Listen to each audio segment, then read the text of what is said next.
இந்த காலத்திற்கு ஏற்ற சளியை போக்கும் தன்மையுடைய நண்டு குழம்ப இன்னைக்கு வச்சு போறோம். அது எப்படி அப்படின்றதும் அது எவ்வளவு மருத்துவ குணமுடையதுன்றது நமக்கே தெரியும். அந்த சமைச்சு சாப்பிடும்போது சளியெல்லாம் சரியா போகும். அவ்வளவு சிறப்பான நண்டு குழம்பு இன்னைக்கு கிரேவி எப்படி வைக்கலான்றத பார்க்கலாம் வாங்க. எளிமையான முறையில் நண்டு கிரேவி செய்யறத பார்க்கலாம். ஃபுல்லா இந்த வீடியோ பாருங்க, ஸ்கிப் பண்ணாதீங்க. Welcome to Isaac creations. இன்னைக்கு நண்டுல குழம்பு வைக்க போறோம். நல்லெண்ணெய் நல்லா ஊற்றிருக்கேன். இதில் கடுகு போட்டுக்கலாம்.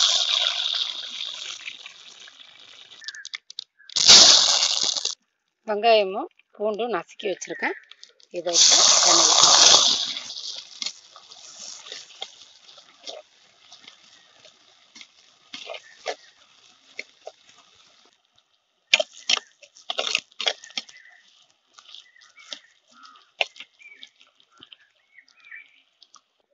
இப்போ ரெண்டு பச்சை மிளகாய், ஒரு ஃப்ளேவருக்காகவும் 2 தக்காளியும் நறுக்கி இப்போ வெங்காயம் வதங்கிடுச்சு. நல்லா வதங்கினதில் போடலாம்.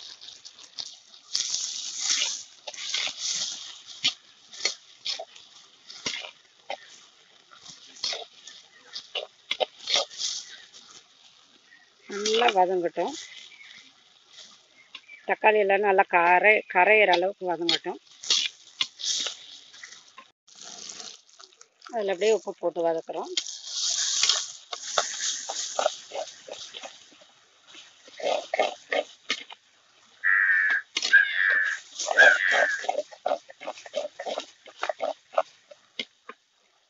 நல்லா தக்காளி கரையிற அளவு வதக்கலாம். நண்டுக்கு ரொம்ப புளி ஊற்றக்கூடாது. அதனால சும்மா ஒரு எலுமிச்சை ரொம்ப உங்களுக்கு தேவையான பாருங்க, கொஞ்சமாக புளி ஊற்றுங்க. ஊற்றிட்டு மிளகாத்தூளும் மஞ்சள் பொடியும் நமக்கு தேவையான காரத்தின் அளவு போட்டுக்கிட்டோம்.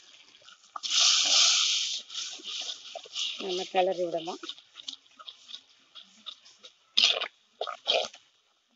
ரொம்ப தண்ணி விடாதீங்க, இறா ரொம்ப தண்ணி விடும். அதனால் கரெக்டான அளவு தண்ணி விட்டுங்க. தேங்காய் வேற ஊற்றணும்.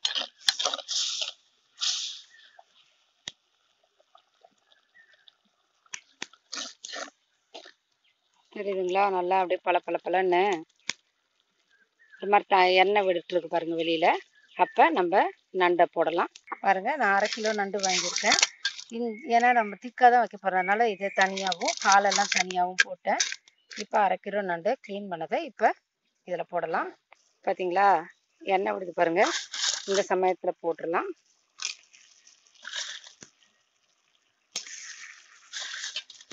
நான் திக்காக வைக்க போகிறேன் அப்படின்றதுனால நான் நறுக்கிக்கிட்டேன். நீங்கள் கொஞ்சம் தண்ணியாக வைப்பீங்க அப்படின்னா நீங்கள் மூசாவே போட்டு வைங்க.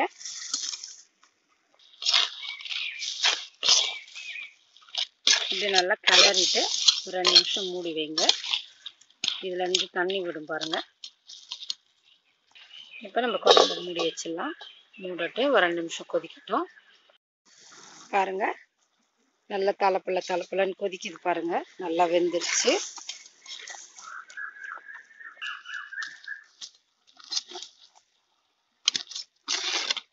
நல்ல சூடு. இப்போ சளி பிடிக்குதுன்னு தான் சொல்கிறாங்க இல்லையா? அப்போ இந்த மாதிரி சமையலில் நம்ம நண்டு சாப்பிட்றது நமக்கு நல்லது. நல்லா வெந்துருச்சு. இது 2 கொதி தான், ஒரே கொதி தான்.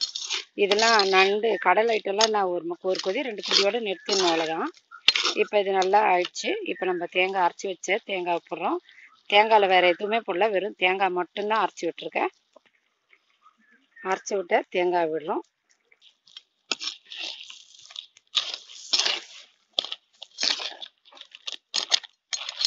இது 2 நிமிஷம் கொதிக்கட்டும்.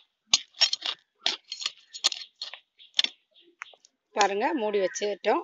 பாருங்க, மூடி வச்சிட்டோம். ஒரு 2 நிமிஷம் கொதிக்கட்டும். நமக்கு நண்டு ரொம்ப ஹீட்டுன்றதுனால நல்லெண்ணெய் ஊற்றி சமைச்சிருக்கோம். 2வது விஷயம், நண்டு இந்த கிளைமேட்டுக்கு இந்த சூழ்நிலைக்கு சளிக்கு எல்லாமே நண்டு சாப்பிட்டோன்னா சளி வாயால் வெளியில் வரும். அதனால நண்டு சாப்பிட்றது ரொம்ப நல்லது இந்த கிளைமேட்டுக்கு. இது நல்லா கொதிக்கட்டும். குழம்பு நல்லா தலப்புலன்னு கொதிச்சிருச்சு.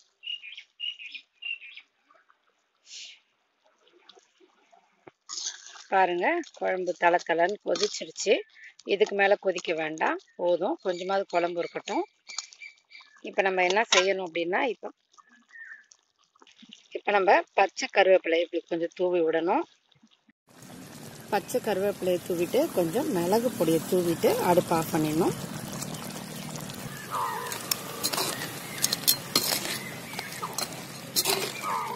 அவ்வளோதான். இதுக்கு மேலே மிளகு போட்ட பிறகு அடுப்பில் கொதிக்க விடக்கூடாது.